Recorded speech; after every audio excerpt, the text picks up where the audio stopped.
श्री गणेशाय नमः। श्री जानकी वल्लभो विजयते।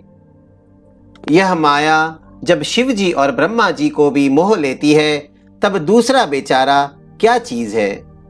जी में ऐसा जानकर ही मुनि लोग उस माया के स्वामी भगवान का भजन करते हैं। गरुड़ जी वहां गए जहां निर्बाध बुद्धि और पूर्ण भक्ति वाले काकभुशुंडी जी बसते थे।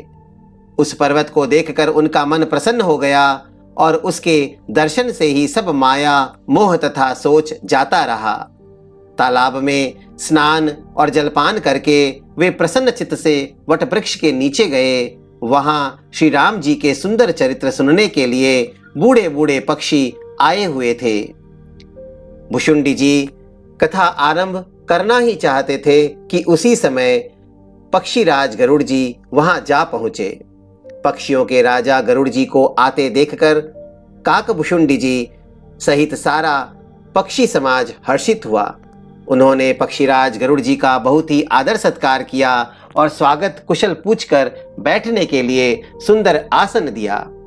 फिर प्रेम सहित पूजा करके काकभुशुंडी जी मधुर वचन बोले, हे नाथ, हे पक्षीराज, आपके दर्शन से मैं कृतार्थ हो गया। आप जो आज्ञा दें मैं अब वही करूं।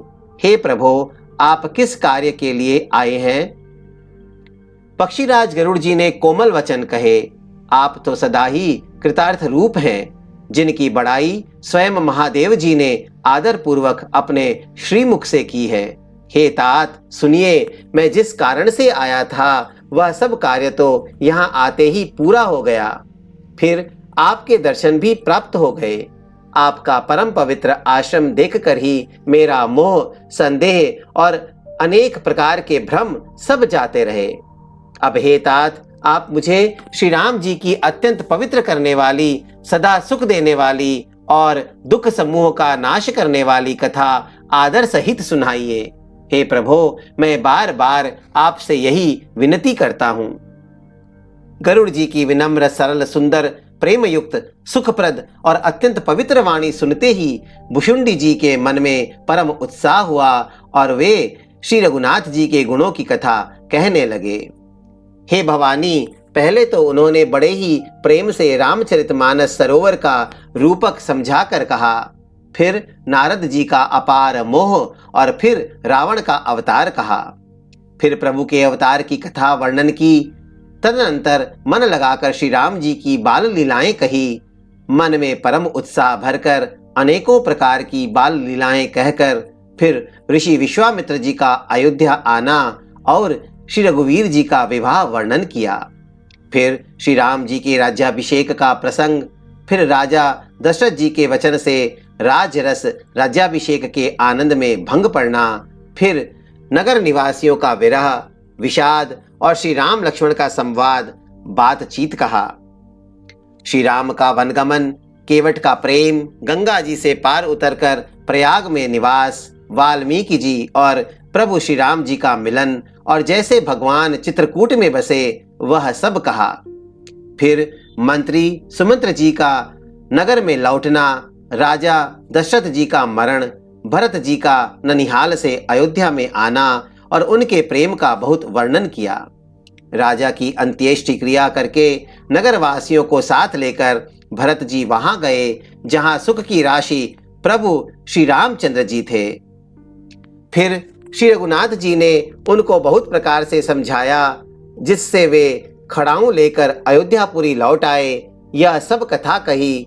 भरत जी की नंदीग्राम में रहने की रीति, इंद्रपुत्र जयंत की नीच करनी और फिर प्रभु श्री रामचंद्र जी और अत्रि जी का मिलाप वर्णन किया।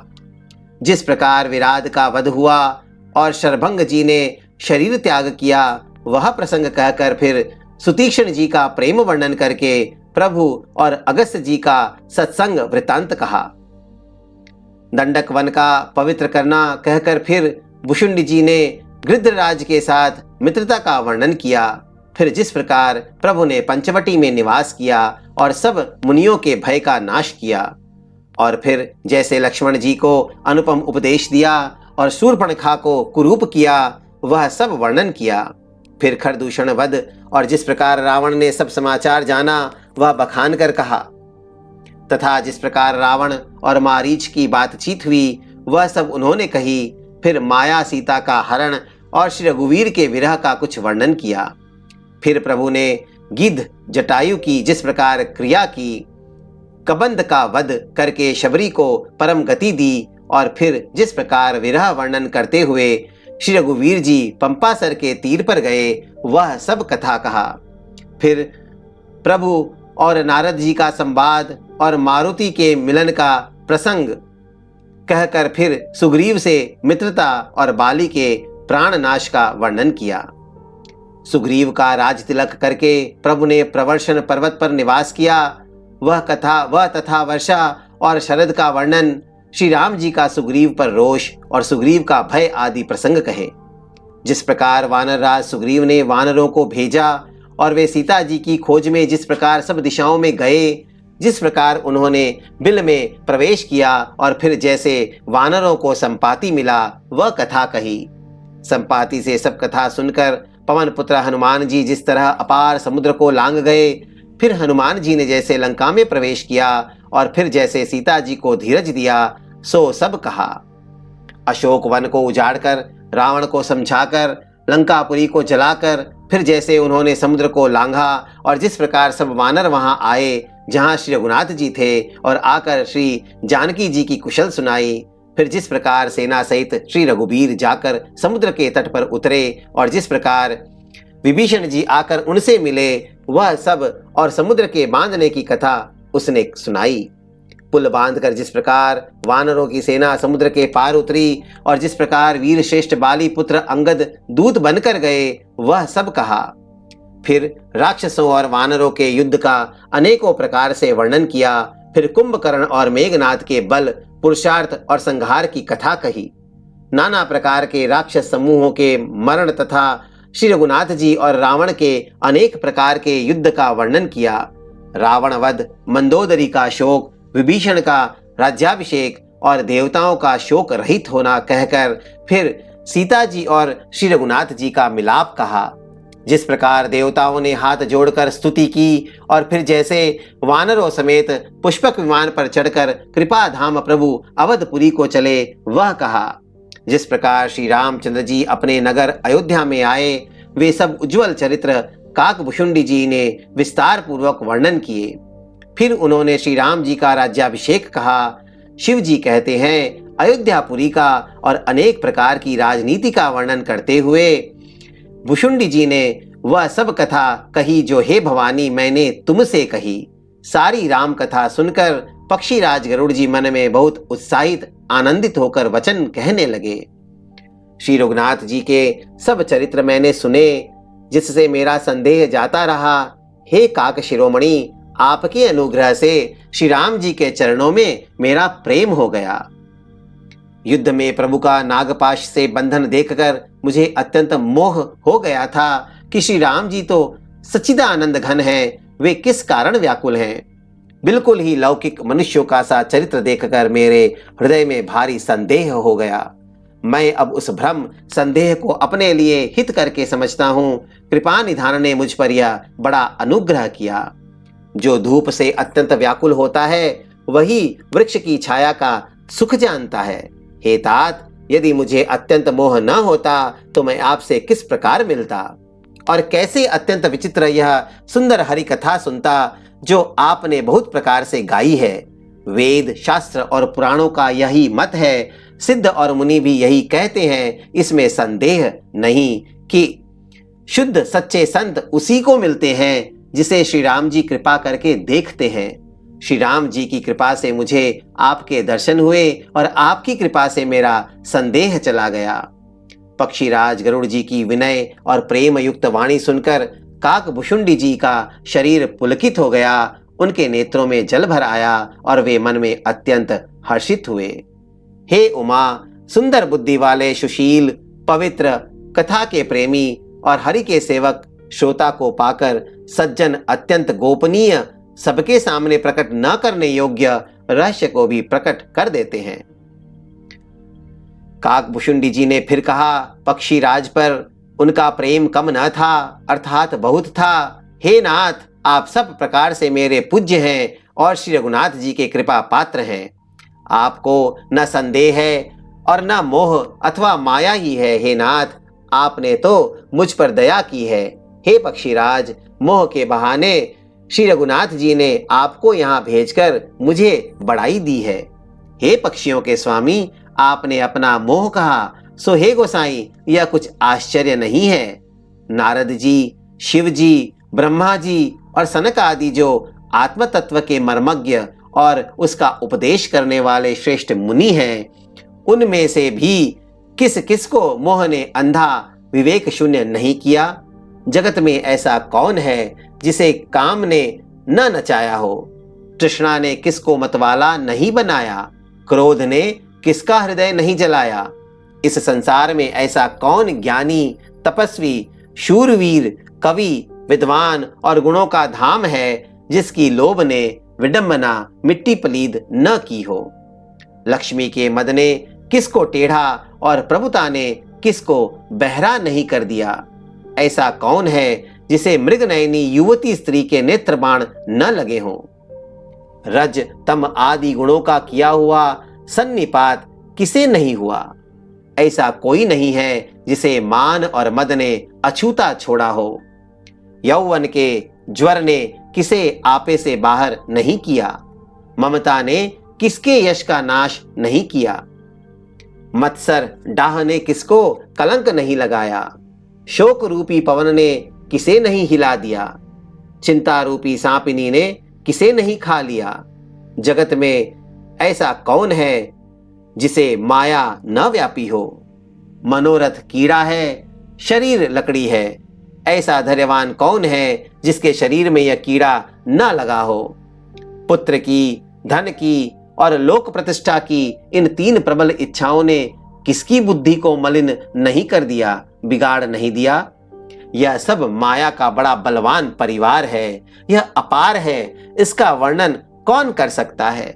शिव जी और ब्रह्मा जी भी जिससे डरते हैं, तब दूसरे जीव तो किस गिनती में हैं।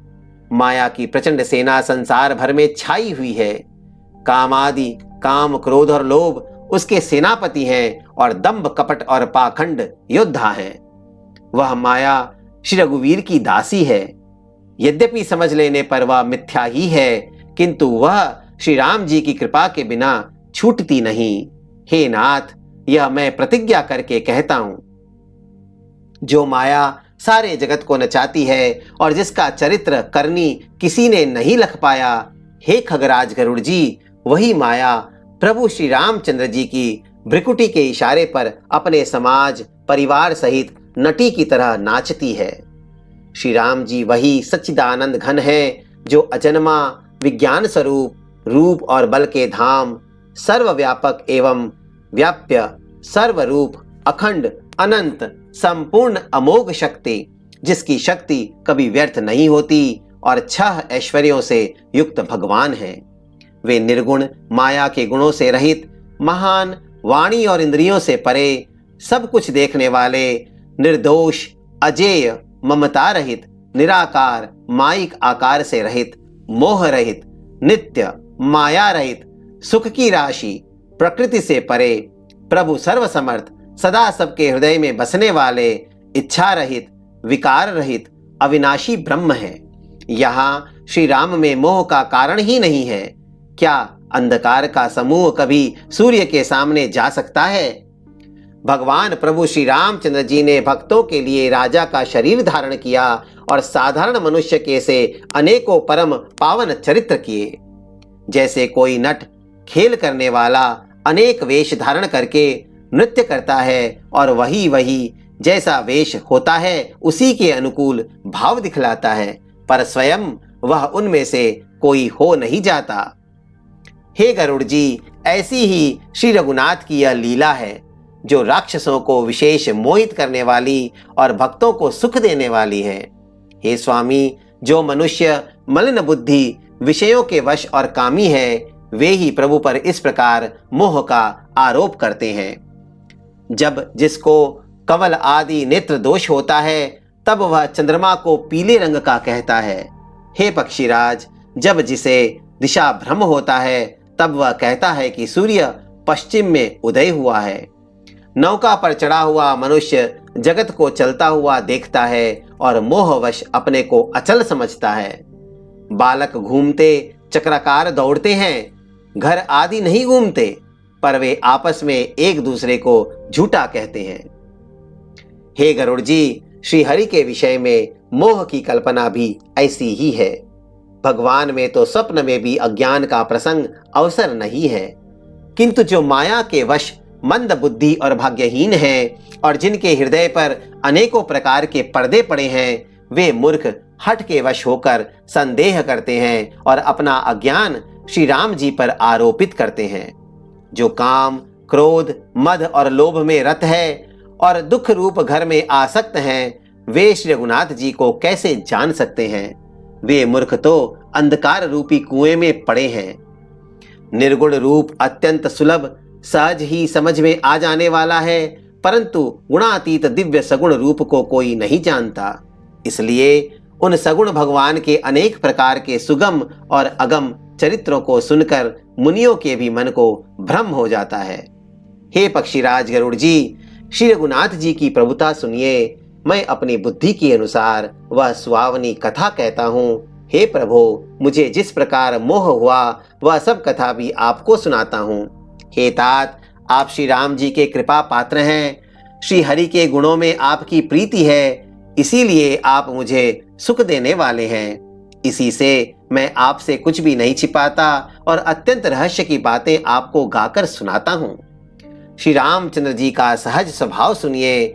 वे भक्त में अभिमान कभी नहीं रहने देते, क्योंकि अभिमान जन्म मरण रूप संसार का मूल है और अनेक प्रकार के क्लेशों तथा समस्त शोकों का देने वाला है। इसीलिए कृपा निधि उसे दूर कर देते हैं, क्योंकि सेवक पर उनकी बहुत ही अधिक ममता है। हे गोसाई, जैसे बच्चे के शरीर में फोड़ा हो जाता है तो माता उसे कठोर हृदय की भांति चिरा डालती है। यद्यपि बच्चा पहले फोड़ा चिराते समय दुख पाता है और अधीर होकर रोता है, तो भी रोग के नाश के लिए माता बच्चे की उस पीड़ा को कुछ भी नहीं गिनती, उसकी परवाह नहीं करती और फोड़े को चिरवा ही डालती है। उसी प्रकार श्री रघुनाथ जी अपने दास का अभिमान उसके हित के लिए हर लेते हैं। तुलसीदास जी कहते हैं कि ऐसे प्रभु को भ्रम त्याग कर क्यों नहीं भजते। हे पक्षीराज गरुड़ जी, श्री राम जी की कृपा और अपनी जड़ता मूर्खता की बात कहता हूँ, मन लगाकर सुनिए। जब जब श्री रामचंद्र जी मनुष्य शरीर धारण करते हैं और भक्तों के लिए बहुत सी लीलाएं करते हैं, तब तब मैं अयोध्यापुरी जाता हूँ और उनकी बाल लीला देखकर हर्षित होता हूँ। वहां जाकर मैं जन्म महोत्सव देखता हूँ और भगवान की शिशु लीला में लुभाकर 5 वर्ष तक वहीं रहता हूँ। बालक रूप श्री रामचंद्र जी मेरे इष्ट देव हैं, जिनके शरीर में अरबों कामदेवों की शोभा है। हे गरुड़ जी, अपने प्रभु का मुख देख देख कर मैं नेत्रों को सफल करता हूँ। छोटे से कौवे का शरीर धरकर और भगवान के साथ साथ फिरकर मैं उनके भांति भांति के बाल चरित्रों को देखा करता हूँ। लड़कपन में वे जहां जहां फिरते हैं वहां वहां मैं साथ साथ उड़ता हूँ और आंगन में उनकी जो जूठन पड़ती है वही उठाकर खाता हूँ। एक बार श्री रघुवीर ने सब चरित्र बहुत अधिकता से किए। प्रभु की उस लीला का स्मरण करते ही काकभुषुंडी जी का शरीर प्रेमानंदवश पुलकित हो गया। भुषुंडी जी कहने लगे, हे पक्षीराज सुनिए, श्री राम जी का चरित्र सेवकों को सुख देने वाला है। अयोध्या का राजमहल सब प्रकार से सुंदर है। सोने के महल में नाना प्रकार के रत्न जड़े हुए हैं। सुंदर आंगन का वर्णन नहीं किया जा सकता, जहां चारों भाई नित्य खेलते हैं। माता को सुख देने वाले बाल विनोद करते हुए श्री रघुनाथ जी आंगन में विचर रहे हैं। मरकत मणि के समान हरिताभ श्याम और कोमल शरीर है। अंग अंग में बहुत से कामदेवों की शोभा छाई हुई है। नवीन लाल कमल के समान लाल लाल कोमल चरण हैं। सुंदर उंगलियां हैं और नख अपनी ज्योति से चंद्रमा की कांति को हरने वाले हैं। तलवे में वज्रादि वज्र अंकुश ध्वजा और कमल के 4 सुंदर चिन्ह हैं। चरणों में मधुर शब्द करने वाले सुंदर नूपुर हैं। मणियों रत्नों से जड़ी हुई सोने की बनी हुई सुंदर करधनी का शब्द सुहावना लग रहा है। उदर पर सुंदर 3 रेखाएं त्रिवली हैं, नाभि सुंदर और गहरी है। विशाल वक्षस्थल पर अनेकों प्रकार के बच्चों के आभूषण और वस्त्र सुशोभित हैं। लाल लाल हथेलियां, नख और उंगलियां मन को हरने वाली हैं और विशाल भुजाओं पर सुंदर आभूषण हैं। बाल सिंह, सिंह के बच्चे के से कंधे और शंख के समान 3 रेखाओं से युक्त गला है। सुंदर ठुड्डी है और मुख तो छवि की सीमा ही है। कलबल तोतले वचन हैं, लाल लाल ओंठ हैं, उज्जवल सुंदर और छोटी छोटी ऊपर और नीचे 2-2 दतुलियां हैं।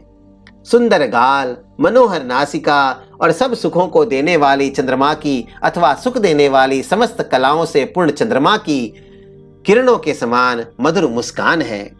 नीले कमल के समान नेत्र जन्म मृत्यु के बंधन से छुड़ाने वाले हैं। ललाट पर गोरोचन का तिलक सुशोभित है। भौवें टेढ़ी हैं, कान सम और सुंदर हैं। काले और घुंघराले केशों की छवि छा रही है। पीली और महीन जंगुली शरीर पर शोभा दे रही है। उनकी किलकारी और चितवन मुझे बहुत ही प्रिय लगती है। राजा दशरथ जी के आंगन में विहार करने वाले रूप की राशि श्री रामचंद्र जी अपनी परछाई देखकर नाचते हैं और मुझसे बहुत प्रकार के खेल करते हैं, जिन चरित्रों का वर्णन करते मुझे लज्जा आती है। किलकारी मारते हुए जब वे मुझे पकड़ने दौड़ते और मैं भाग चलता, तब मुझे पुआ दिखलाते थे। मेरे निकट आने पर प्रभु हंसते हैं और भाग जाने पर रोते हैं, और जब मैं उनका चरण स्पर्श करने के लिए पास जाता हूं, तब वे पीछे फिर फिर कर मेरी ओर देखते हुए भाग जाते हैं। साधारण बच्चों जैसी लीला देखकर मुझे मोह शंका हुआ कि सच्चिदानंद घन प्रभु यह कौन महत्व का चरित्र लीला कर रहे हैं। हे पक्षीराज, मन में इतनी शंका लाते ही श्री रघुनाथ जी के द्वारा प्रेरित माया मुझ पर छा गई, परंतु वह माया न तो मुझे दुख देने वाली हुई और न दूसरे जीवों की भांति संसार में डालने वाली हुई। हे नाथ, यहाँ कुछ दूसरा ही कारण है। हे भगवान के वाहन गरुड़ जी, उसे सावधान होकर सुनिए। एक सीतापति श्री राम जी ही अखंड ज्ञान स्वरूप हैं और जड़ चेतन सभी जीव माया के वश हैं। यदि जीवों को एक रस अखंड ज्ञान रहे तो कहिए फिर ईश्वर और जीव में भेद ही कैसा। अभिमानी जीव माया के वश है और वह सत्व रज तम इन 3 गुणों की खान माया ईश्वर के वश में है। जीव परतंत्र है, भगवान स्वतंत्र हैं। जीव अनेक हैं, श्रीपति भगवान एक हैं। यद्यपि माया का किया हुआ यह भेद असत है, तथापि वह भगवान के भजन बिना करोड़ों उपाय करने पर भी नहीं जा सकता।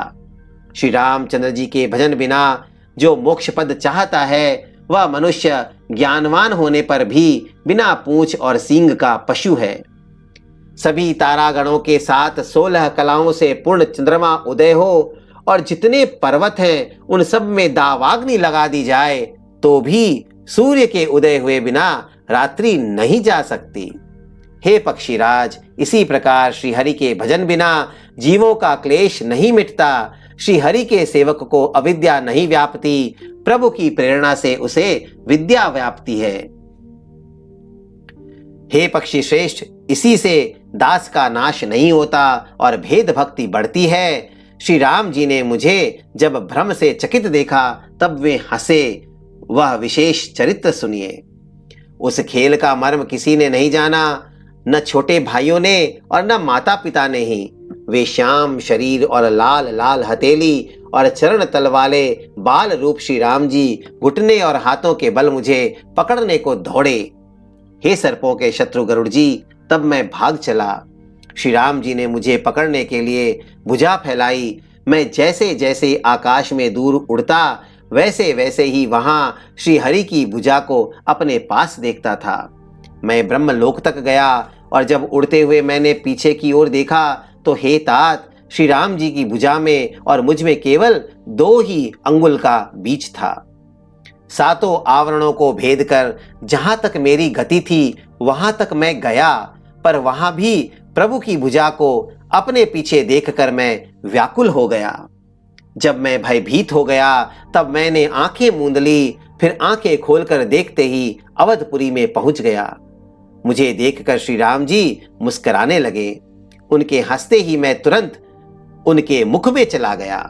हे पक्षीराज सुनिए, मैंने उनके पेट में बहुत से ब्रह्मांडों के समूह देखे। वहां उन ब्रह्मांडों में अनेकों विचित्र लोक थे, जिनकी रचना एक से एक की बढ़कर थी।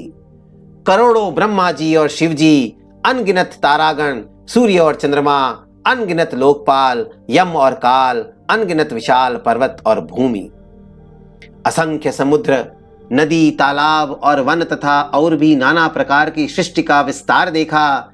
देवता, मुनि, सिद्ध, नाग, मनुष्य, किन्नर तथा चारों प्रकार के जड़ और चेतन जीव देखे, जो कभी न देखा था, न सुना था और जो मन में भी नहीं समा सकता था, अर्थात जिसकी कल्पना भी नहीं की जा सकती थी, वही सब अद्भुत सृष्टि मैंने देखी। तब उसका किस प्रकार वर्णन किया जाए। मैं एक एक ब्रह्मांड में एक एक 100 वर्ष तक रहता। इस प्रकार मैं अनेकों ब्रह्मांड देखता फिरा। प्रत्येक लोक में भिन्न भिन्न ब्रह्मा, भिन्न भिन्न विष्णु, शिव, मनु, दिक्पाल, मनुष्य, गंधर्व, भूत, वैताल, किन्नर, राक्षस, पशु, पक्षी, सर्प तथा नाना जाति के देवता एवं दैत्यगण थे। सभी जीव वहां दूसरे ही प्रकार के थे। अनेक पृथ्वी, नदी, समुद्र, तालाब, पर्वत तथा सब सृष्टि वहां दूसरी प्रकार की थी। प्रत्येक ब्रह्मांड में मैंने अपना रूप देखा तथा अनेकों अनुपम वस्तुएं देखी। प्रत्येक भुवन में न्यारी ही अवधपुरी, भिन्न ही सरयू जी और भिन्न प्रकार के ही नर नारी थे। हे तात सुनिए, दशरथ जी, कौशल्या जी और भरत जी आदि भाई भी भिन्न भिन्न रूपों के थे। मैं प्रत्येक ब्रह्मांड में रामावतार और उनकी अपार बाल लीलाएं देखता फिरता। हे हरिवाहन, मैंने सभी कुछ भिन्न भिन्न और अत्यंत विचित्र देखा। मैं अनगिनत ब्रह्मांडों में फिरा, पर प्रभु श्री रामचंद्र जी को मैंने दूसरी तरह का नहीं देखा। सर्वत्र वही शिशुपन, वही शोभा और वही कृपालु श्री रघुवीर। इस प्रकार मोह रूपी पवन की प्रेरणा से मैं भुवन भुवन में देखता फिरता था। अनेक ब्रह्मांडों में भटकते मुझे मानो 100 कल्प बीत गए। फिरता फिरता मैं अपने आश्रम में आया और कुछ काल वहां रहकर बिताया।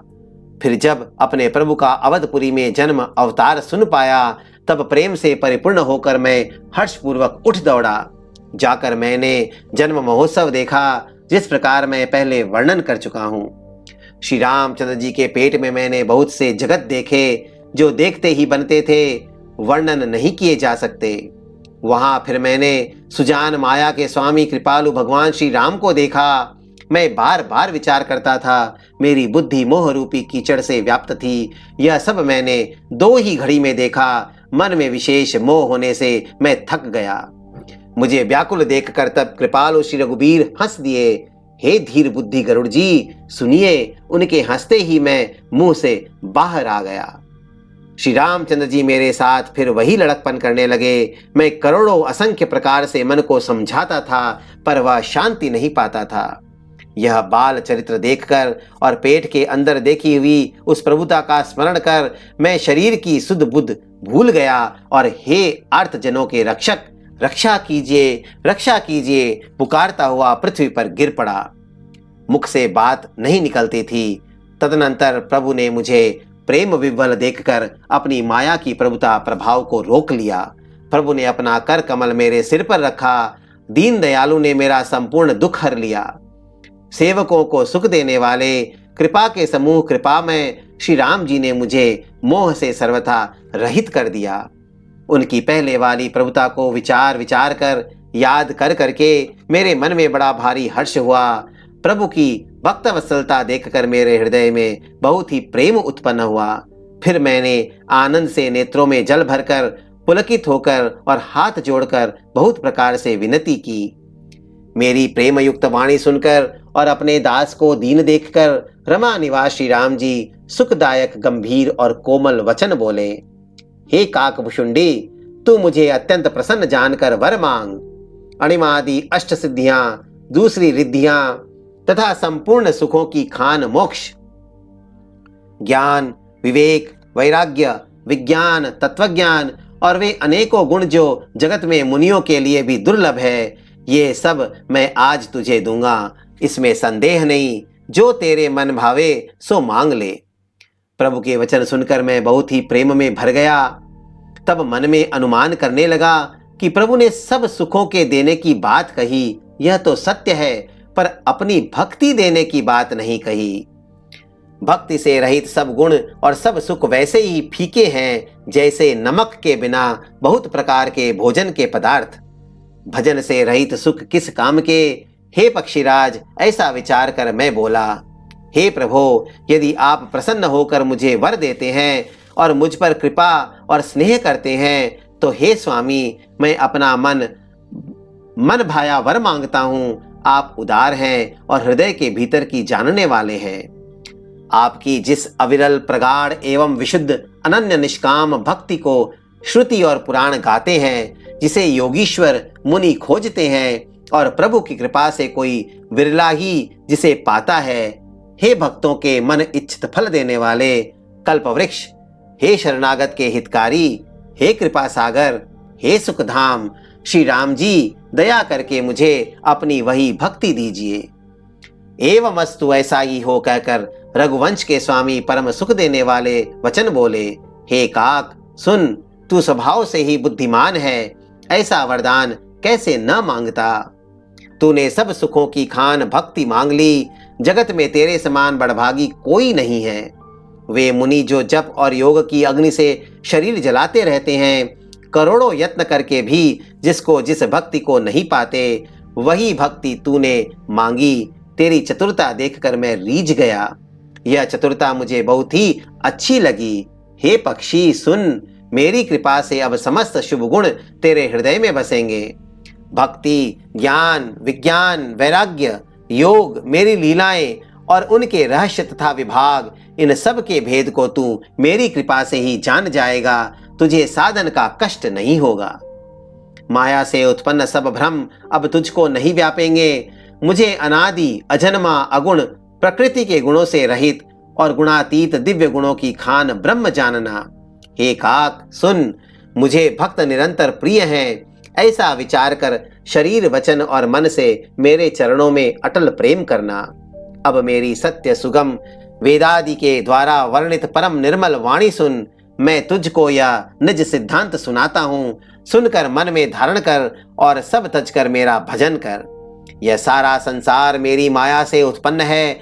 इसमें अनेकों प्रकार के चराचर जीव हैं। वे सभी मुझे प्रिय हैं, क्योंकि सभी मेरे उत्पन्न किए हुए हैं। किंतु मनुष्य मुझको सबसे अधिक अच्छे लगते हैं। उन मनुष्यों में भी द्विजों में भी वेदों के कंठ में धारण करने वाले, उनमें भी वेदोक्त धर्म पर चलने वाले, उनमें भी विरक्त वैराग्यवान मुझे प्रिय हैं। वैराग्यवानों में भी फिर ज्ञानी और ज्ञानियों में से भी अत्यंत प्रिय विज्ञानी हैं। विज्ञानियों से भी प्रिय मुझे अपना दास है, जिसे मेरी ही गति आश्रय है, कोई दूसरी आशा नहीं है। मैं तुझसे बार बार सत्य निज सिद्धांत कहता हूं कि मुझे अपने सेवक के समान प्रिय कोई भी नहीं है। भक्तिहीन ब्रह्मा ही क्यों न हो, वह मुझे सब जीवों के समान ही प्रिय है। परंतु भक्तिमान अत्यंत नीच भी प्राणी मुझे प्राणों के समान प्रिय है, यह मेरी घोषणा है। भक्तिहीन ब्रह्मा ही क्यों न हो, वह मुझे सब जीवों के समान ही प्रिय है, परंतु भक्तिमान अत्यंत नीच भी प्राणी मुझे प्राणों के समान प्रिय है, यह मेरी घोषणा है। पवित्र, सुशील और सुंदर बुद्धि वाला सेवक बता किसको प्यारा नहीं लगता। वेद और पुराण ऐसी ही नीति कहते हैं। हे काक, सावधान होकर सुन।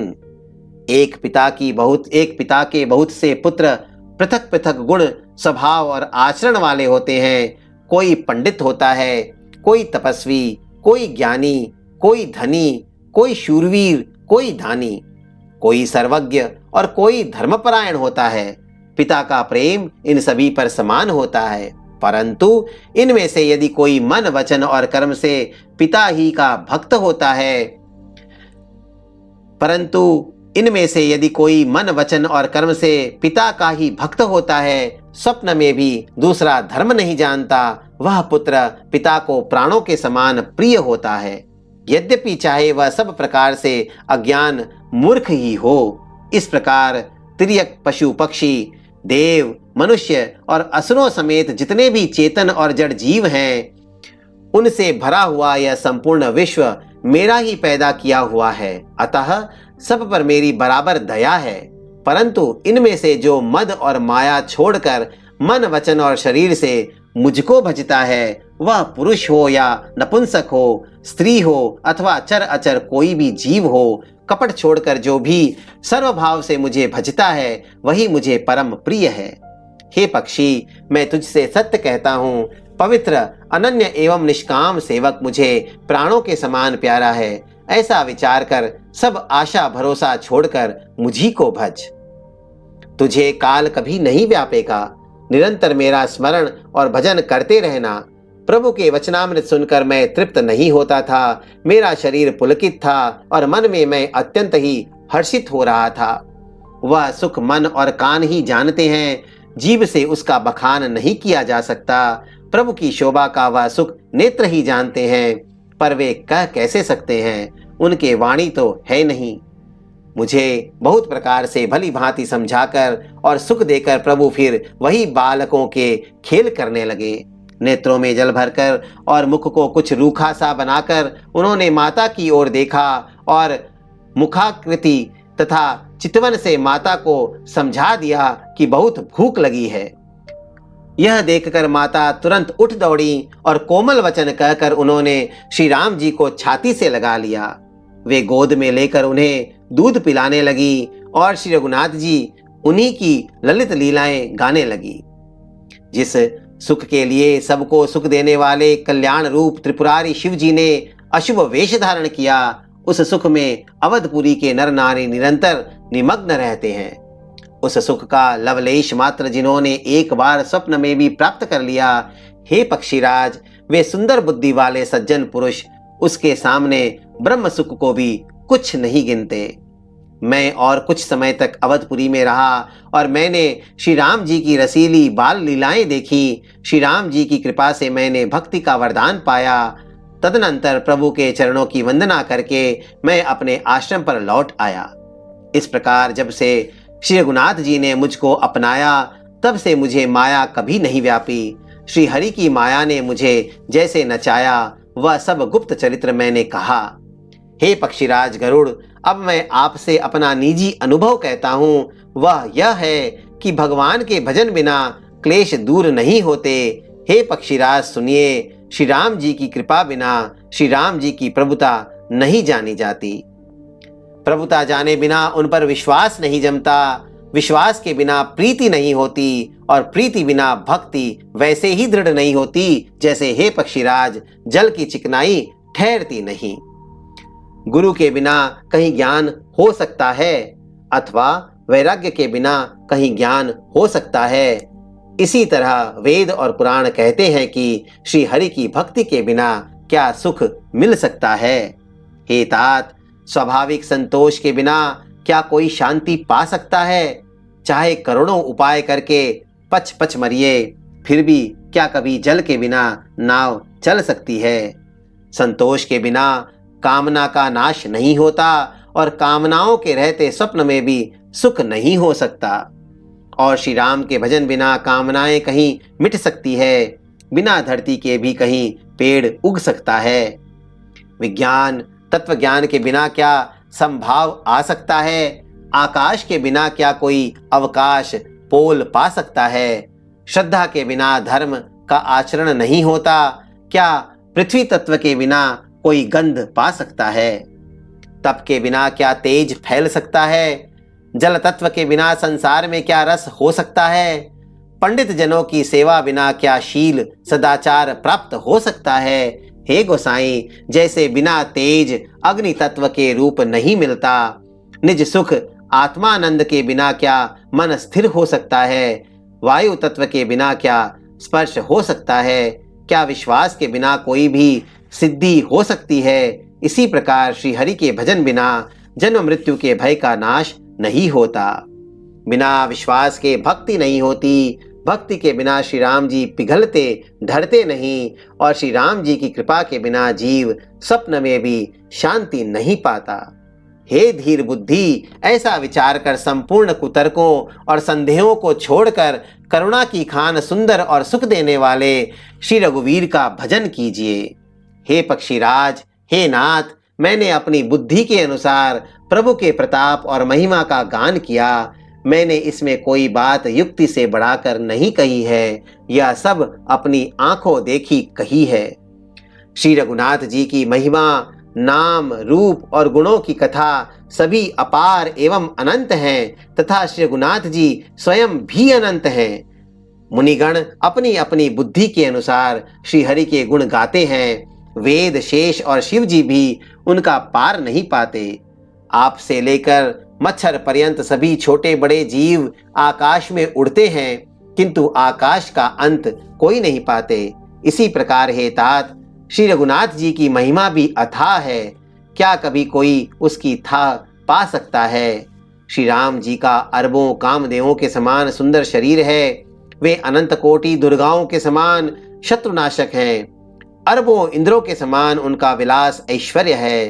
अरबों आकाशों के समान उनमें अनंत अवकाश स्थान है। अरबों पवन के समान उनमें महान बल है, और अरबों सूर्य के समान प्रकाश है। अरबों चंद्रमाओं के समान वे शीतल और संसार के समस्त भयों को नाश करने वाले हैं। अरबों कालों के समान वे अत्यंत दुस्तर, दुर्गम और दुरंत हैं।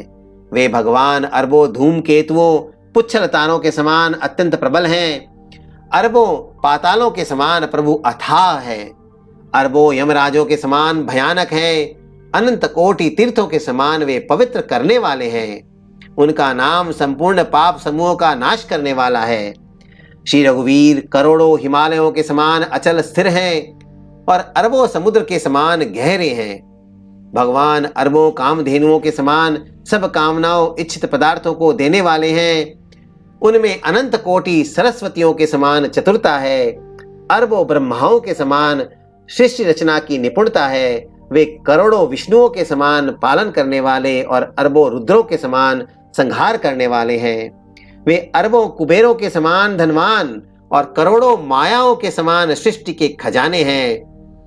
बोझ उठाने में वे अरबों शेषों के समान हैं। अधिक क्या, जगदीश्वर प्रभु श्री राम जी सभी बातों में सीमा रहित और उपमा रहित हैं। श्री राम जी उपमा रहित हैं, उनकी कोई दूसरी उपमा है ही नहीं। श्री राम के समान श्री राम ही हैं, ऐसा वेद कहते हैं। जैसे अरबों जुगनुओं के समान कहने से सूर्य प्रशंसा को नहीं वरम अत्यंत लघुता को ही प्राप्त होता है, सूर्य की निंदा ही होती है। इसी प्रकार अपनी अपनी बुद्धि के विवेक के अनुसार मुनीश्वर श्री हरि का वर्णन करते हैं, किंतु प्रभु भक्तों के भाव मात्र को ग्रहण करने वाले और अत्यंत कृपालु हैं। वे उस वर्णन को प्रेम सहित सुनकर सुख मानते हैं। श्री राम जी अपार गुणों के समुद्र हैं, क्या उनकी कोई था पा सकता है। संतों में से मैंने जैसा कुछ सुना था वही आपको सुनाया। सुख के भंडार करुणाधाम भगवान भाव प्रेम के वश हैं, अतएव ममता मद और मान को छोड़कर सदा श्री जानकी नाथ जी का ही भजन करना चाहिए। भुशुंडी जी के सुंदर वचन सुनकर पक्षीराज ने हर्षित होकर अपने पंख फुला लिए। उनके नेत्रों में प्रेमानंद के आंसुओं का जल आ गया और मन अत्यंत हर्षित हो गया। उन्होंने श्री रघुनाथ जी का प्रताप हृदय में धारण किया। वे अपने पिछले मोह को समझकर याद करके पछताने लगे कि मैंने अनादि ब्रह्म को मनुष्य करके माना। गरुड़ जी ने बार बार काकभुशुंडी जी के चरणों पर सिर नवाया और उन्हें श्री राम जी के ही समान जानकर प्रेम बढ़ाया। गुरु के बिना कोई भवसागर नहीं तर सकता, चाहे वह ब्रह्मा जी और शंकर जी के समान ही क्यों न हो। गरुड़ जी ने कहा, हे तात, मुझे संदेह रूपी सर्प ने डस लिया था, और सांपों के डसने पर जैसे विष चढ़ने से लहरें आती हैं, वैसे ही बहुत सी कुतर्क रूपी दुख देने वाली लहरें आ रही थीं। आपके स्वरूप रूपी गारुड़ी सांप का विष उतारने वाले के द्वारा भक्तों को सुख देने वाले श्री रघुनाथ जी ने मुझे चिल्ला लिया। आपकी कृपा से मेरा मोह नाश हो गया और मैंने श्री राम जी का अनुपम रहस्य जाना। उनकी भुषुंडी जी की बहुत प्रकार से प्रशंसा करके सिर नवाकर और हाथ जोड़कर फिर गरुड़ जी प्रेम पूर्वक विनम्र और कोमल वचन बोले, हे प्रभो, हे स्वामी, मैं अपने अविवेक के कारण आपसे पूछता हूँ, हे कृपा के समुद्र, मुझे अपना निज दास जानकर आदर पूर्वक विचार पूर्वक मेरे प्रश्न का उत्तर कहिए। आप सब कुछ जानने वाले हैं, तत्व के ज्ञाता हैं, अंधकार माया से परे, उत्तम बुद्धि से युक्त, सुशील सरल आचरण वाले, ज्ञान वैराग्य और विज्ञान के धाम और श्री रघुनाथ जी के प्रिय दास हैं। आपने यह काक शरीर किस कारण से पाया? हे तात, सब समझाकर मुझसे कहिए। हे स्वामी, हे आकाशगामी, यह सुंदर रामचरितमानस आपने कहाँ पाया, सो कहिए। हे नाथ, मैंने शिव जी से ऐसा सुना है कि महाप्रलय में भी आपका नाश नहीं होता और ईश्वर शिव जी कभी मिथ्या वचन कहते नहीं। वह भी मेरे मन में संदेह है, क्योंकि हे नाथ, नाग, मनुष्य, देवता आदि चर अचर जीव तथा यह सारा जगत काल का कलेवा है। असंख्य ब्रह्मांडों का नाश करने वाला काल सदा बड़ा ही अनिवार्य है। ऐसा वह अत्यंत भयंकर काल आपको नहीं व्यापता, आप पर प्रभाव नहीं दिखलाता, इसका क्या कारण है? हे कृपालु, मुझे कहिए, यह ज्ञान का प्रभाव है या योग का बल है? हे प्रभु, आपके आश्रम में आते ही मेरा मोह और भ्रम भाग गया, इसका क्या कारण है? हे नाथ, यह सब प्रेम सहित कहिए। हे उमा, गरुड़ जी की वाणी सुनकर काकभुषुंडी जी हर्षित हुए और परम प्रेम से बोले, हे सर्पों के शत्रु, आपकी बुद्धि धन्य है, धन्य है। आपके प्रश्न मुझे बहुत ही प्यारे लगे। आपके प्रेम युक्त सुंदर प्रश्न सुनकर मुझे अपने बहुत जन्मों की याद आ गई। मैं अपनी सब कथा विस्तार से कहता हूँ। हे तात, आदर सहित मन लगाकर सुनिए। अनेक जप तप यज्ञ शम मन को रोकना, दम इंद्रियों को रोकना, व्रत दान वैराग्य विवेक योग विज्ञान आदि सब का फल श्री रघुनाथ जी के चरणों में प्रेम होना है। इसके बिना कोई कल्याण नहीं पा सकता। मैंने इसी शरीर से श्री राम जी की भक्ति प्राप्त की है, इसी से इस पर मेरी ममता अधिक है। जिससे अपना कुछ स्वार्थ होता है, उस पर सभी कोई प्रेम करते हैं। हे गरुड़ जी, वेदों में मानी हुई ऐसी नीति है और सज्जन भी कहते हैं कि अपना परम हित जानकर अत्यंत नीचे से भी प्रेम करना चाहिए। रेशम कीड़े से होता है, उससे सुंदर रेशमी वस्त्र बनते हैं। इसी से उस परम अपवित्र कीड़े को भी सब कोई प्राणों के समान पालते हैं। जीव के लिए सच्चा स्वार्थ यही है कि मन, वचन और कर्म से श्री राम जी के चरणों में प्रेम हो। वही शरीर पवित्र और सुंदर है, जिस शरीर को पाकर श्री रघुवीर का भजन किया जाए। जो श्री राम जी के विमुख हैं, वह यदि ब्रह्मा जी के समान शरीर पा जाए तो भी कवि और पंडित उसकी प्रशंसा नहीं करते। इसी शरीर से मेरे हृदय में राम भक्ति उत्पन्न हुई। इसी से हे स्वामी, यह मुझे परम प्रिय है। मेरा मरण अपनी इच्छा पर है, परंतु फिर भी मैं यह शरीर नहीं छोड़ता, क्योंकि वेदों ने वर्णन किया है कि शरीर के बिना भजन नहीं होता। पहले मोह ने मेरी बड़ी दुर्दशा की। श्री राम जी के विमुख होकर मैं कभी सुख से नहीं सोया। अनेकों जन्मों में मैंने अनेकों प्रकार के योग, जप तप यज्ञ और दान आदि कर्म किए। हे गरुड़ जी, जगत में ऐसी कौन योनि है जिसमें मैंने बार बार घूम फिर कर जन्म न लिया हो। हे गुसाई, मैंने सब कर्म करके देख लिए, पर अब इस जन्म की तरह मैं कभी सुखी नहीं हुआ। हे नाथ, मुझे बहुत से जन्मों की याद है, क्योंकि श्री शिव जी की कृपा से मेरी बुद्धि को मोह ने नहीं घेरा। हे पक्षीराज, सुनिए, अब मैं अपने प्रथम जन्म के चरित्र कहता हूँ, जिन्हें सुनकर प्रभु के चरणों में प्रीति उत्पन्न होती है, जिससे सब क्लेश मिट जाते हैं।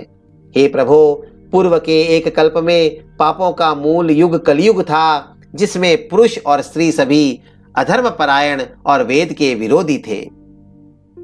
उस कलयुग में मैं अयोध्यापुरी में जाकर शूद्र का शरीर पाकर जन्मा। मैं मन, वचन और कर्म से शिव जी का सेवक और दूसरे देवताओं की निंदा करने वाला अभिमानी था। मैं धन के मद से मतवाला, बहुत ही बकवादी और उग्र बुद्धि वाला था। मेरे हृदय में बड़ा भारी दंभ था। यद्यपि मैं श्री रघुनाथ जी की राजधानी में रहता था, तथापि मैंने उस समय उसकी महिमा कुछ भी नहीं जानी। अब मैंने अवध का प्रभाव जाना। वेद, शास्त्र और पुराणों ने ऐसा गाया है कि किसी भी जन्म में जो कोई भी अयोध्या में बस जाता है, वह अवश्य ही श्री राम जी के परायण हो जाएगा।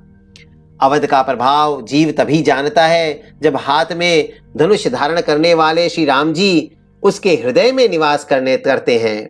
हे गरुड़ जी, वह कलिकाल बड़ा कठिन था। उसमें सभी नर नारी पाप परायण, पापों में लिप्त थे।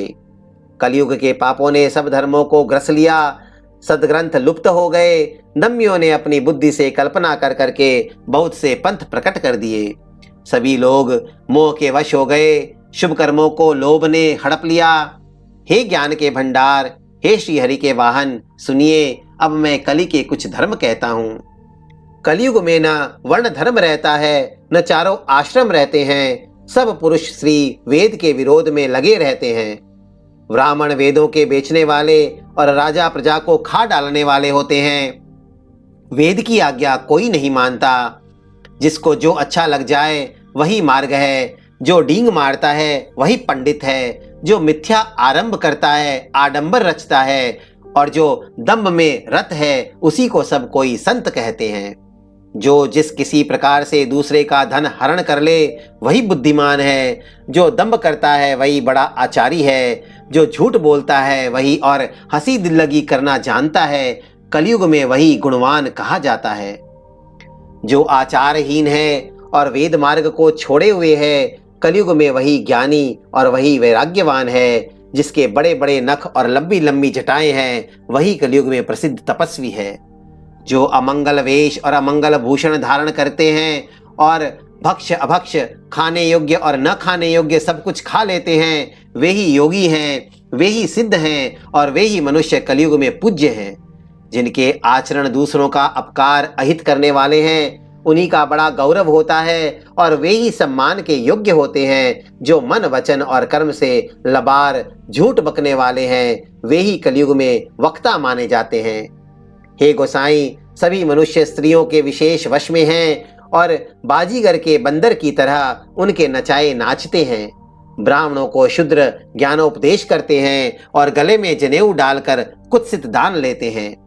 सभी पुरुष काम और लोभ में तत्पर और क्रोधी होते हैं। देवता, ब्राह्मण, वेद और संतों के विरोधी होते हैं। अभागिनी स्त्रियां गुणों के धाम सुंदर पति को छोड़कर पर पुरुष का सेवन करती हैं। सुहागिनी स्त्रियां तो आभूषणों से रहित होती हैं, पर विधवाओं के नित्य नए श्रृंगार होते हैं।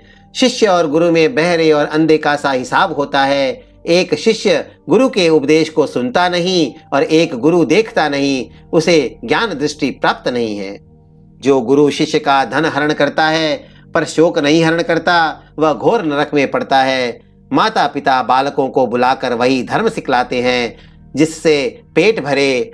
स्त्री पुरुष ब्रह्म ज्ञान के सिवा दूसरी बात नहीं करते, पर वे लोभवश कौड़ियों बहुत थोड़े लाभ के लिए ब्राह्मण और गुरु की हत्या कर डालते हैं। शुद्र ब्राह्मण से विवाद करते हैं और कहते हैं कि हम क्या तुमसे कुछ कम हैं। जो ब्रह्म को जानता है वही श्रेष्ठ ब्राह्मण है, ऐसा कहकर वे उन्हें डांट कर आंखें दिखलाते हैं। जो पराई स्त्री में आसक्त, कपट करने में चतुर और मोह, द्रोह और ममता में लिपटे हुए हैं, वे ही मनुष्य अभेदवादी, ब्रह्म और जीव को एक बताने वाले ज्ञानी हैं। मैंने उस कलयुग का यह चरित्र देखा। वे स्वयं तो नष्ट हुए ही रहते हैं, जो कहीं सन्मार्ग का प्रतिपालन करते हैं उनको भी वे नष्ट कर देते हैं। जो तर्क करके वेद की निंदा करते हैं, वे लोग कल्प कल्प भर एक एक नरक में पड़े रहते हैं। तेली, कुम्हार, चांडाल, भील, कोल और कलवार आदि जो वर्ण में नीचे हैं, स्त्री के मरने पर अथवा घर की संपत्ति नष्ट हो जाने पर सिर मुड़ाकर सन्यासी हो जाते हैं। वे अपने को ब्राह्मणों से पुजवाते हैं और अपने ही हाथों दोनों लोक नष्ट करते हैं। ब्राह्मण अपड़, लोभी, कामी, आचारहीन, मूर्ख और नीची जाति की व्यभिचारिणी स्त्रियों के स्वामी होते हैं। शूद्र नाना प्रकार के जप, तप और व्रत करते हैं तथा ऊंचे आसन, व्यास गद्दी पर बैठकर पुराण कहते हैं। सब मनुष्य मनमाना आचरण करते हैं। अपार अनिति का वर्णन नहीं किया जा सकता। कलयुग में सब लोग वर्ण संकर और मर्यादा से च्युत हो गए। वे पाप करते हैं और उनके फलस्वरूप दुख, भय, रोग, शोक और प्रिय वस्तु का वियोग पाते हैं। वेद सम्मत तथा वैराग्य और ज्ञान से युक्त जो हरि भक्ति का मार्ग है, मोहवश मनुष्य उस पर नहीं चलते और अनेकों नए नए पंथों की कल्पना करते हैं। सन्यासी बहुत धन लगाकर घर सजाते हैं, उनमें वैराग्य नहीं रहा, उसे विषयों ने हर लिया। तपस्वी धनवान हो गए और गृहस्थ दरिद्र। हे तात, कलयुग की लीला कुछ कही नहीं जाती। कुलवती और सती स्त्री को पुरुष घर से निकाल देते हैं और अच्छी चाल को छोड़कर घर में दासी को ला रखते हैं। पुत्र अपने माता पिता को तभी तक मानते हैं जब तक स्त्री का मुंह नहीं दिखाई पड़ा। जब से ससुराल प्यारी लगने लगी, तब से कुटुंबी शत्रु रूप हो गए। राजा लोग पाप परायण हो गए, उनमें धर्म नहीं रहा। वे प्रजा को नित्य ही बिना अपराध दंड देकर उसकी विडंबना दुर्दशा किया करते हैं। धनी लोग मलिन नीच जाति के होने पर भी कुलीन माने जाते हैं। द्विज का चिन्ह जनेऊ मात्र रह गया और नंगे बदन रहना तपस्वी का, जो वेदों और पुराणों को नहीं मानते। कलयुग में वे ही हरिभक्त और सच्चे संत कहलाते हैं। कवियों के तो झुंड हो गए पर दुनिया में उदार कवियों का आश्रयदाता सुनाई नहीं पड़ता। गुण में दोष लगाने वाले बहुत हैं पर गुणी कोई भी नहीं है। कलयुग में बार बार अकाल पड़ते हैं, अन्न के बिना सब लोग दुखी होकर मरते हैं। हे पक्षीराज गरुड़ जी, सुनिए, कलयुग में कपट, हट, दुराग्रह, दंभ, द्वेष, पाखंड, मान, मोह और काम आदि अर्थात काम, क्रोध और लोभ और मद ब्रह्मांड भर में व्याप्त हो गए, छा गए। मनुष्य जप, तप, यज्ञ, व्रत और दान आदि धर्म तामसी भाव से करने लगे। देवता इंद्र पृथ्वी पर जल नहीं बरसाते और बोया हुआ अन्न उगता नहीं। स्त्रियों के बाल ही भूषण हैं, उनके शरीर पर कोई आभूषण नहीं रह गया और उनको भूख बहुत लगती है, अर्थात वे सदा अतृप्त ही रहती हैं। वे धनहीन और बहुत प्रकार की ममता होने के कारण दुखी रहती हैं। वे मूर्ख सुख चाहती हैं पर धर्म में उनका प्रेम नहीं है। बुद्धि थोड़ी है और कठोर है, उनमें कोमलता नहीं है। मनुष्य रोगों से पीड़ित है, भोग सुख कहीं नहीं है, बिना ही कारण अभिमान और विरोध करते हैं। 10-5 वर्ष का थोड़ा सा जीवन है, परंतु घमंड ऐसा है मानो कल्पांत प्रलय होने पर भी उनका नाश नहीं होगा। कलिकाल ने मनुष्य को बेहाल अस्त व्यस्त कर डाला। कोई बहन बेटी का भी विचार नहीं करता। लोगों में न संतोष है, न विवेक है और न शीतलता है। जाति कुजाति सभी लोग भीख मांगने वाले हो गए। ईर्ष्या, डाह, कड़वे वचन और लालच भरपूर हो रहे हैं। समता चली गई। सब लोग वियोग और विशेष शोक से भरे पड़े हैं। वर्णाश्रम धर्म के आचरण नष्ट हो गए। इंद्रियों का दमन, दान, दया और समझदारी किसी में नहीं रही। मूर्खता और दूसरों को ठगना यह बहुत अधिक बढ़ गया। स्त्री पुरुष सभी शरीर के ही पालन पोषण में लगे रहते हैं। जो पराई निंदा करने वाले हैं जगत में वे ही फैले हैं। हे सर्पों के शत्रु गरुड़ जी, सुनिए, कलिकाल पाप और अवगुणों का घर है, किंतु कलयुग में एक गुण भी बड़ा है। उसमें बिना ही परिश्रम भव बंधन से छुटकारा मिल जाता है। सतयुग, त्रेता और द्वापर में जो गति पूजा, यज्ञ और योग से प्राप्त होती है, वही गति कलयुग में लोग केवल भगवान के नाम से पा जाते हैं। सतयुग में सब योगी और विज्ञानी होते हैं। हरि का ध्यान करके सब प्राणी भवसागर से तर जाते हैं। त्रेता में मनुष्य अनेक प्रकार के यज्ञ करते हैं और सब कर्मों को प्रभु के समर्पण करके भवसागर से पार हो जाते हैं। द्वापर में श्री रघुनाथ जी के चरणों की पूजा करके मनुष्य संसार से तर जाते हैं। दूसरा कोई उपाय नहीं है। और कलयुग में तो केवल श्री हरि की गुण गाथाओं का गान करने से ही मनुष्य भवसागर की थाह पा जाते हैं। कलयुग में न तो योग और यज्ञ है और न ज्ञान ही है। श्री राम जी का गुणगान ही एकमात्र आधार है। अतएव सारे भरोसे त्याग कर जो श्री राम जी को भजता है और प्रेम सहित उनके गुण समूहों को गाता है, वही भवसागर से तर जाता है। इसमें कुछ भी संदेह नहीं। नाम का प्रताप कलयुग में प्रत्यक्ष है। कलयुग का एक पवित्र प्रताप महिमा है कि मानसिक पुण्य तो होते हैं पर मानसिक पाप नहीं होते। यदि मनुष्य विश्वास करे तो कलयुग के समान दूसरा युग नहीं है, क्योंकि इस युग में श्री राम जी के निर्मल गुण समूहों को गा गा कर मनुष्य बिना ही परिश्रम संसार रूपी समुद्र से तर जाता है। धर्म के 4 चरण सत्य, दया, तप और दान प्रसिद्ध हैं, जिनमें से कली में एक दान रूपी चरण ही प्रधान है, जिस किसी प्रकार से भी दिए जाने पर दान कल्याण ही करता है। श्री राम जी की माया से प्रेरित होकर सबके हृदयों में सभी युग के धर्म नित्य होते रहते हैं। शुद्ध सत्वगुण, समता, विज्ञान और मन का प्रसन्न होना, इसे सतयुग का प्रभाव जाने। सत्वगुण अधिक हो, कुछ रजोगुण हो, कर्मों में प्रीति हो, सब प्रकार से सुख हो, यह त्रेता का धर्म है। रजोगुण बहुत हो, सत्वगुण बहुत ही थोड़ा हो, कुछ तमोगुण हो, मन में हर्ष और भय हो, यह द्वापर का धर्म है। तमोगुण बहुत हो, रजोगुण थोड़ा हो, चारों ओर वैर विरोध हो, यह कलयुग का प्रभाव है। पंडित लोग युगों के धर्म को मन में जान पहचान कर अधर्म छोड़कर धर्म में प्रीति करते हैं।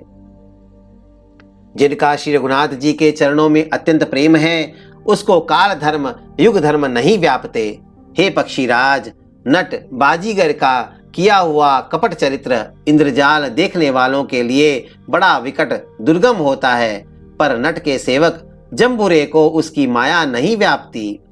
श्री हरि की माया के द्वारा रचे हुए दोष और गुण श्री हरि के भजन बिना नहीं जाते। मन में ऐसा विचार कर सब कामनाओं को छोड़कर निष्काम भाव से श्री राम जी का भजन करना चाहिए। हे पक्षीराज, उस कलिकाल में मैं बहुत वर्षों तक अयोध्या में रहा। एक बार वहां अकाल पड़ा, तब मैं विपत्ति का मारा विदेश चला गया। हे सर्पों के शत्रु गरुड़ जी, सुनिए, मैं दीन, मलिन, उदास, दरिद्र और दुखी होकर उज्जैन गया। कुछ काल बीतने पर कुछ संपत्ति पाकर फिर मैं वहीं भगवान शंकर की आराधना करने लगा।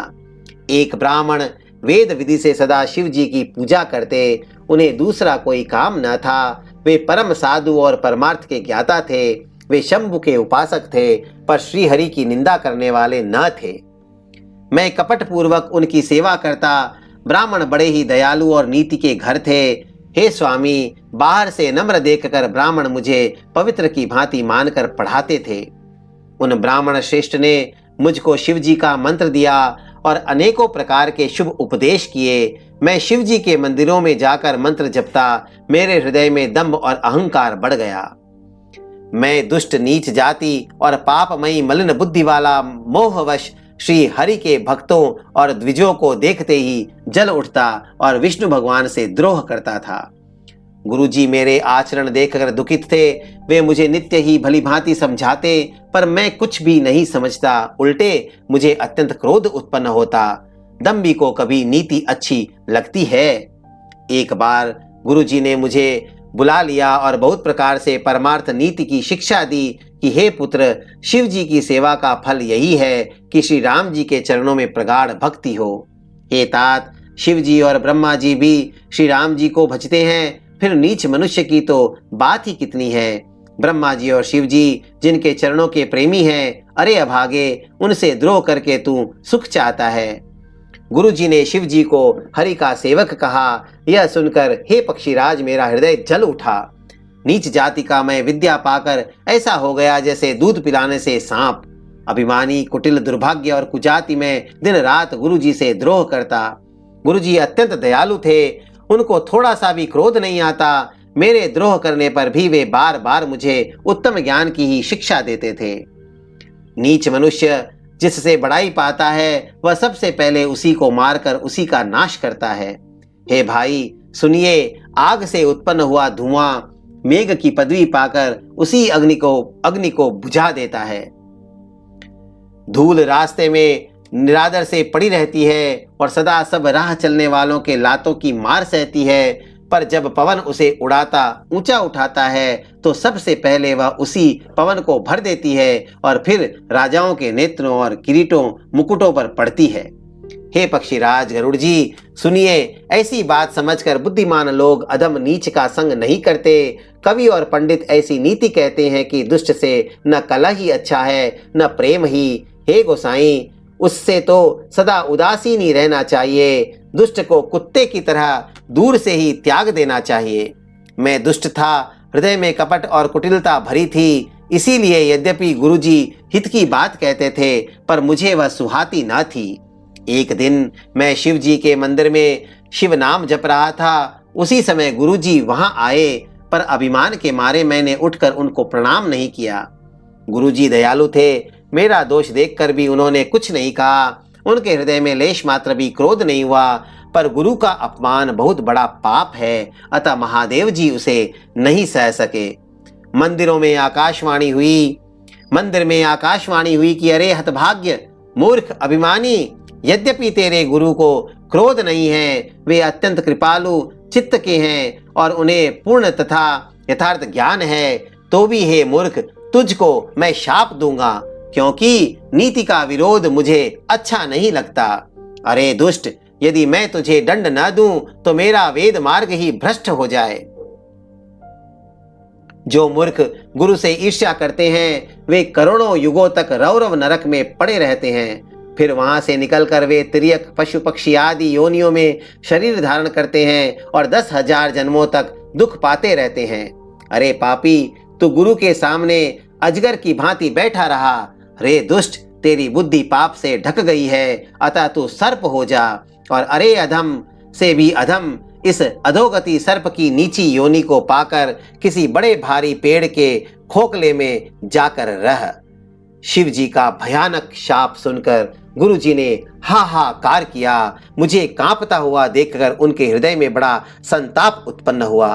प्रेम सहित दंडवत करके वे ब्राह्मण श्री शिव जी के सामने हाथ जोड़कर मेरी भयंकर गति दंड का विचार कर गदगद वाणी से विनती करने लगे। हे मोक्ष स्वरूप, विभु, व्यापक ब्रह्म और वेद स्वरूप, ईशान दिशा के ईश्वर तथा सबके स्वामी श्री शिव जी, मैं आपको नमस्कार करता हूँ। निज स्वरूप में स्थित अर्थात मायादि रहित, माइक गुणों से रहित, भेद रहित, इच्छा रहित, चेतन, आकाश रूप एवं आकाश को ही वस्त्र रूप में धारण करने वाले दिगंबर अथवा आकाश को ही आच्छादित करने वाले आपको मैं भजता हूँ। निराकार ओमकार के मूल, तुरीय, तीनों गुणों से अतीत, वाणी, ज्ञान और इंद्रियों से परे, कैलाशपति, विकराल, महाकाल के भी काल, कृपालु, गुणों के धाम, संसार से परे आप परमेश्वर को मैं नमस्कार करता हूँ। जो हिमाचल के समान गौर वर्ण तथा गंभीर हैं, जिनके शरीर में करोड़ों कामदेवों की ज्योति एवं शोभा है, जिनके सिर पर सुंदर नदी गंगा जी विराजमान है, जिनके ललाट पर द्वितीया का चंद्रमा और गले में सर्प सुशोभित है, जिनके कान में कुंडल हिल रहे हैं, सुंदर भ्रिकुटी और विशाल नेत्र हैं, जो प्रसन्न मुख, नीलकंठ और दयालु हैं, सिंह चर्म का वस्त्र धारण किए और मुंडमाला पहने हैं, उन सब के प्यारे और सबके नाथ, कल्याण करने वाले श्री शंकर जी को मैं भजता हूँ। प्रचंड रुद्र रूप, श्रेष्ठ तेजस्वी परमेश्वर, अखंड अजन्मा, करोड़ों सूर्य के समान प्रकाश वाले, तीनों प्रकार के शूलों, दुखों को निर्मूल करने वाले, हाथ में त्रिशूल धारण किए, भाव प्रेम के द्वारा प्राप्त होने वाले भवानी के पति श्री शंकर जी को मैं भजता हूँ। कलाओं से परे कल्याण स्वरूप, कल्प का अंत प्रलय करने वाले, सज्जनों को सदा आनंद देने वाले, त्रिपुर के शत्रु, सच्चिदानंद घन, मोह को हरने वाले, मन को मत डालने वाले, कामदेव के शत्रु, हे प्रभो प्रसन्न होजिए। जब तक पार्वती के पति आपके चरण कमलों को मनुष्य नहीं भजते, तब तक उन्हें न तो इहलोक और परलोक में सुख शांति मिलती है और न उनके तापों का नाश होता है। अतः हे समस्त जीवों के अंदर हृदय में निवास करने वाले प्रभो, प्रसन्न होजिए। मैं न तो योग जानता हूँ, न जप और न पूजा ही। हे शंभो, मैं तो सदा सर्वदा आपको ही नमस्कार करता हूँ। हे प्रभो, बुढ़ापा तथा जन्म मृत्यु के दुख समूहों से जलते हुए मुझ दुखी की दुख से रक्षा कीजिए। हे ईश्वर, हे शंभो, मैं आपको नमस्कार करता हूँ। भगवान रुद्र की स्तुति का यह अष्टक उन शंकर जी की तुष्टि प्रसन्नता के लिए ब्राह्मण द्वारा कहा गया, जो मनुष्य इसे भक्ति पूर्वक पढ़ते हैं उन पर भगवान शंभु प्रसन्न होते हैं। सर्वज्ञ शिव जी ने विनती सुनी और ब्राह्मण का प्रेम देखा। तब मंदिर में आकाशवाणी हुई कि हे द्विज श्रेष्ठ, वर मांगो। ब्राह्मण ने कहा, हे प्रभो, यदि आप मुझ पर प्रसन्न हैं और हे नाथ, यदि इस दीन पर आपका स्नेह है तो पहले अपने चरणों की भक्ति देकर फिर दूसरा वर दीजिए। हे प्रभो, यह अज्ञानी जीव आपकी माया के वश होकर निरंतर भूला फिरता है। हे कृपा के समुद्र भगवान, उस पर क्रोध न कीजिए। हे दीनों पर दया करने वाले कल्याणकारी शंकर, अब इस पर कृपालु होइए, कृपा कीजिए, जिससे हे नाथ थोड़े ही समय में इस पर शाप के बाद अनुग्रह शाप से मुक्ति हो जाए। हे कृपा निधान, अब वही कीजिए जिससे इसका परम कल्याण हो। दूसरे के हित से सनी हुई ब्राह्मण की वाणी सुनकर फिर आकाशवाणी हुई, एवमस्तु, ऐसा ही हो। यद्यपि इसने भयानक पाप किया है और मैंने भी इसे क्रोध करके शाप दिया है, तो भी तुम्हारी साधुता देखकर मैं इस पर विशेष कृपा करूंगा। हे द्विज, जो क्षमाशील एवं परोपकारी होते हैं वे मुझे वैसे ही प्रिय हैं जैसे खरारी श्री रामचंद्र जी। हे द्विज, मेरा शाप व्यर्थ नहीं जाएगा। यह 1000 जन्म अवश्य पावेगा, परंतु जन्मने और मरने में जो दुसह दुख होता है, इसको वह दुख जरा भी न व्यापेगा और किसी भी जन्म में इसका ज्ञान नहीं मिटेगा। हे शूद्र, मेरा प्रामाणिक सत्य वचन सुन। प्रथम तो तेरा जन्म श्री रघुनाथ जी की पुरी में हुआ, फिर तूने मेरी सेवा में मन लगाया। पुरी के प्रभाव और मेरी कृपा से तेरे हृदय में राम भक्ति उत्पन्न होगी। हे भाई, अब मेरा सत्य वचन सुन। द्विजों की सेवा ही भगवान को प्रसन्न करने वाला व्रत है। अब कभी ब्राह्मण का अपमान न करना, संतों को अनंत श्री भगवान ही के समान जानना। इंद्र के वज्र, मेरे विशाल त्रिशूल, काल के दंड और श्रीहरि के विकराल चक्र के मारे भी जो नहीं मरता, वह भी विप्रद्रोह रूपी अग्नि से भस्म हो जाता है।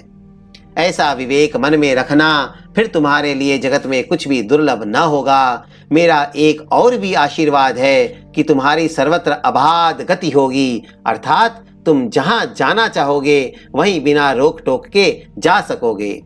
आकाशवाणी के द्वारा शिव जी के वचन सुनकर गुरुजी हर्षित होकर ऐसा ही हो यह कहकर मुझे बहुत समझाकर और शिव जी के चरणों को हृदय में रखकर अपने घर गए। काल की प्रेरणा से मैं विंध्याचल में जाकर सर्प हुआ।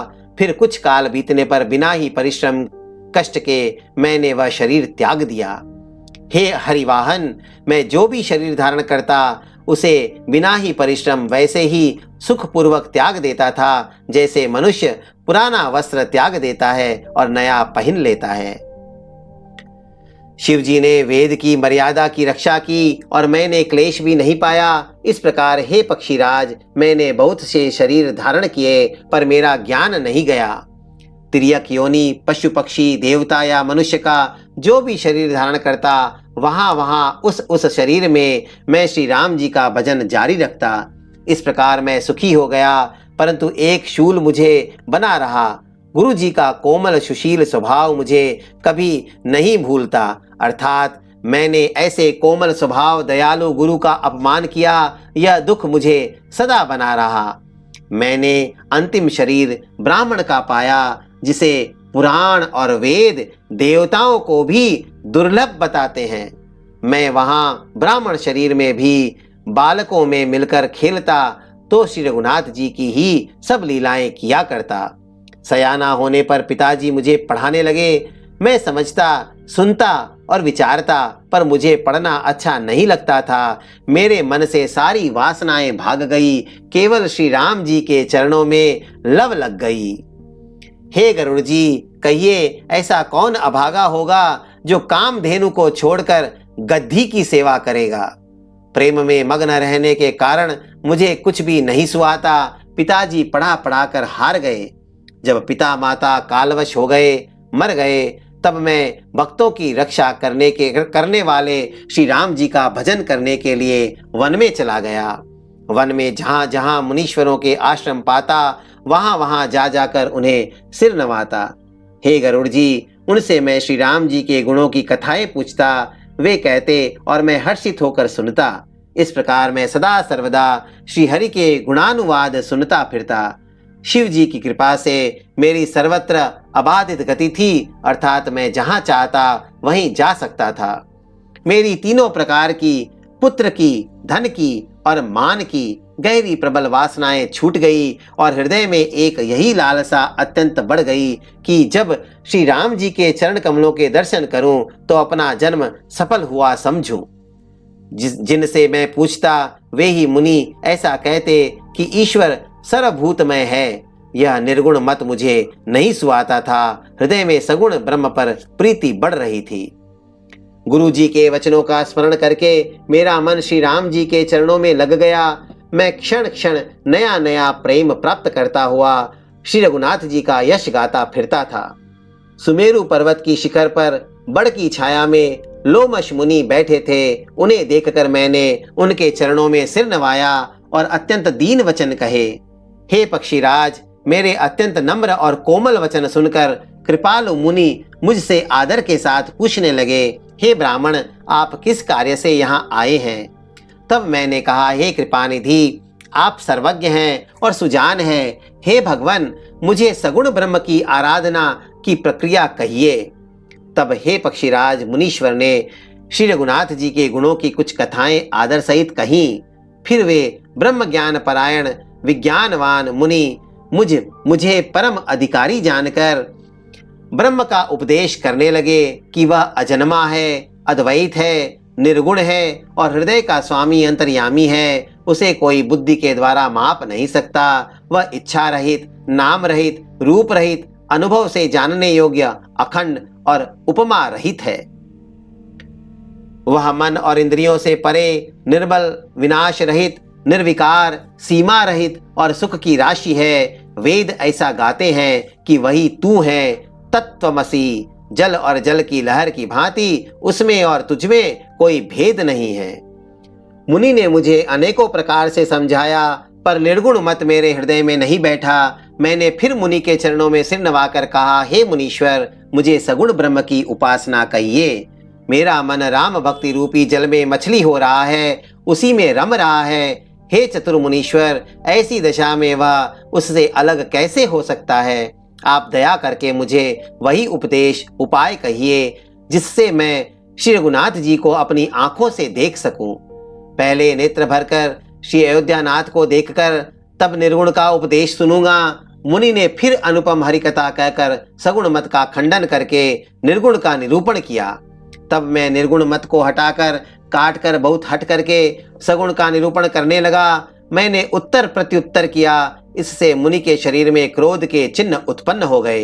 हे प्रभो, सुनिए, बहुत अपमान करने पर ज्ञानी के भी हृदय में क्रोध उत्पन्न हो जाता है। यदि कोई चंदन की लकड़ी को बहुत अधिक रगड़े तो उससे भी अग्नि प्रकट हो जाएगी। मुनि बार बार क्रोध सहित ज्ञान का निरूपण करने लगे। तब मैं बैठा बैठा अपने मन में अनेकों प्रकार के अनुमान करने लगा।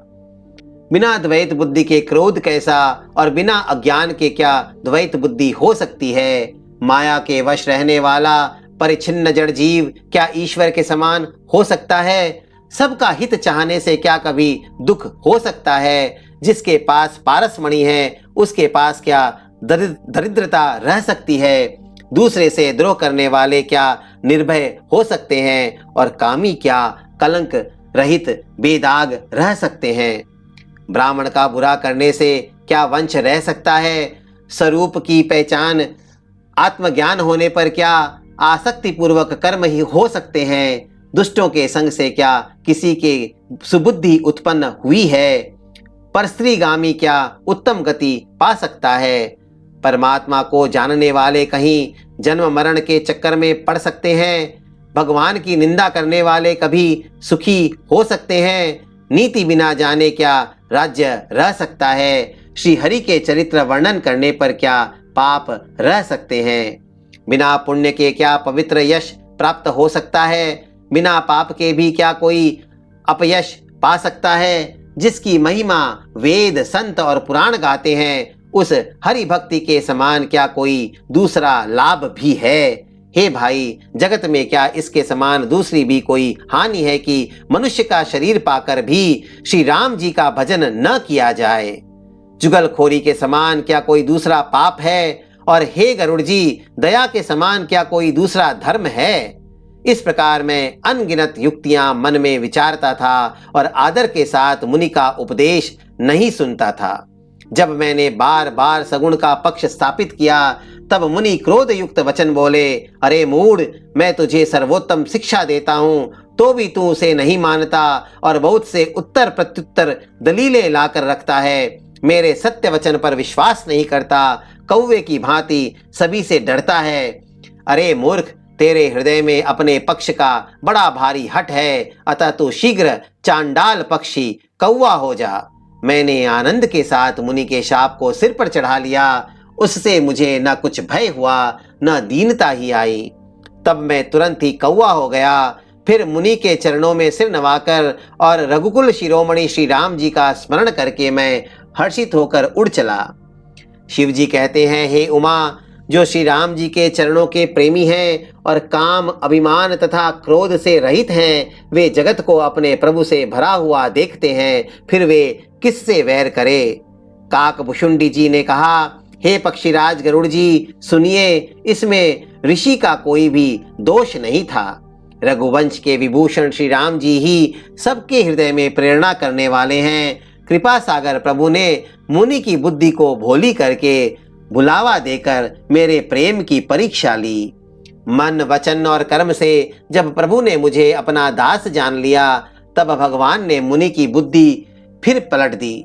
ऋषि ने मेरा महान पुरुषों का सा स्वभाव, धैर्य, अक्रोध, विनय आदि और श्री राम के चरणों में विशेष विश्वास देखा। तब मुनि ने बहुत दुख के साथ बार बार पछताकर मुझे आदर पूर्वक बुला लिया। उन्होंने अनेकों प्रकार से मेरा संतोष किया और तब हर्षित होकर मुझे राम मंत्र दिया। कृपा निधान मुनि ने मुझे बालक रूप श्री राम जी का ध्यान की विधि बतलाया। सुंदर और सुख देने वाला यह ध्यान मुझे बहुत ही अच्छा लगा। वह ध्यान मैं आपको पहले ही सुना चुका हूँ। मुनि ने कुछ समय तक मुझको वहां अपने पास रखा।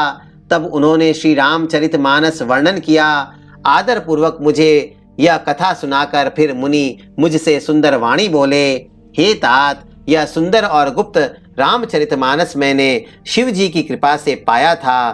तुम्हें श्री राम जी का निज भक्त जाना, इसी से मैंने तुमसे सब चरित्र विस्तार के साथ कहा। हे तात, जिनके हृदय में श्री राम जी की भक्ति नहीं है, उनके सामने इसे कभी भी नहीं कहना चाहिए। मुनि ने मुझे बहुत प्रकार से समझाया। तब मैंने प्रेम के साथ मुनि के चरणों में सिर नवाया। मुनीश्वर ने अपने कर कमलों से मेरा सिर स्पर्श करके हर्षित होकर आशीर्वाद दिया कि अब मेरी कृपा से तेरे हृदय में सदा प्रगाढ़ राम भक्ति बसेगी। तुम सदा श्री राम जी को प्रिय हो और कल्याण रूप गुणों के धाम, मान रहित इच्छानुसार रूप धारण करने में समर्थ, इच्छा मृत्यु, जिसकी शरीर छोड़ने की इच्छा करने पर ही मृत्यु हो, बिना इच्छा के मृत्यु न हो, एवं ज्ञान और वैराग्य के भंडार हो। इतना ही नहीं, श्री भगवान को स्मरण करते हुए तुम जिस आश्रम में निवास करोगे, वहां 1 योजन 4 कोस तक अविद्या, माया, मोह नहीं व्यापेगी। काल, कर्म, गुण, दोष और स्वभाव से उत्पन्न कुछ भी दुख तुमको कभी नहीं व्यापेगा। अनेकों प्रकार के सुंदर श्री राम जी के रहस्य, गुप्त मर्म के चरित्र और गुण जो इतिहास और पुराणों में गुप्त और प्रकट हैं, वर्णित और लक्षित हैं, तुम उन सब को भी बिना ही परिश्रम जान जाओगे। श्री राम जी के चरणों में तुम्हारा नित्य नया प्रेम हो। अपने मन में तुम जो कुछ इच्छा करोगे, श्री हरि की कृपा से उसकी पूर्ति कुछ भी दुर्लभ नहीं होगी।